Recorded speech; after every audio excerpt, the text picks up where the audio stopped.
అరుణాచల ఆలయానికి దర్శనానికి వచ్చే భక్తులకు ఒక విజ్ఞాపన మరియు హెచ్చరిక కూడా.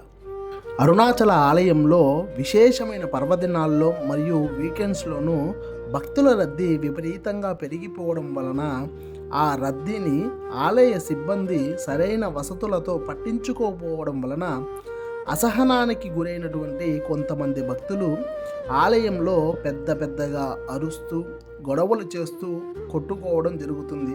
అలాగే క్యూ లైన్ల నుండి వేరే క్యూ లైన్లకు ఎగురుతూ, అలాగే క్యూ లైన్లో ఉన్నటువంటి ఆ ఇనప చువ్వల్ని విరుస్తూ, ఇలా ఎన్నెన్నో పిచ్చి పనులు చేస్తూ ఆలయ వాతావరణాన్ని దెబ్బతీస్తూ ఉన్నారు. మనం ఒక మహాక్షేత్రంలో ఉన్నామనే కనీస స్పృహని మర్చిపోతున్నారు. ఇది నిజానికి ఆలయ వ్యవస్థ యొక్క లోపాలు అయినా కూడా మనం ఖచ్చితంగా ఈ క్షేత్రంలో ఇది భరించవలసి ఉంటుంది. నిజానికి ఈ అరుణాచల మహాక్షేత్రము పరమశివునికి ఎంతో ప్రీతికరమైనటువంటి ఆలయము.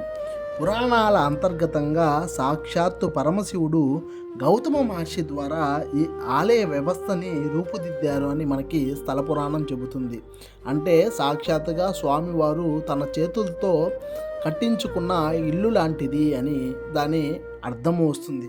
అలాంటి ఈ క్షేత్రంలో మనము తెలిసి కానీ తెలియకుండా కానీ చేసే చిన్న తప్పులు కూడా మహా పాపాన్ని మూటగట్టుకుని వెళ్ళే విధంగా మనకి చేస్తాయి. కాబట్టి క్షేత్రాలలో ఆచితూచి ప్రవర్తన చేయాలి అన్నది మానవుడు నేర్చుకోవాల్సిన గొప్ప గుణంగా ఈ వీడియో సారాంశము. ఆ తరువాత చేయడం చేయకపోవడం మీ ఇష్టం, మీ కర్మకు మీరే బాధ్యులు. అరుణాచల శివ.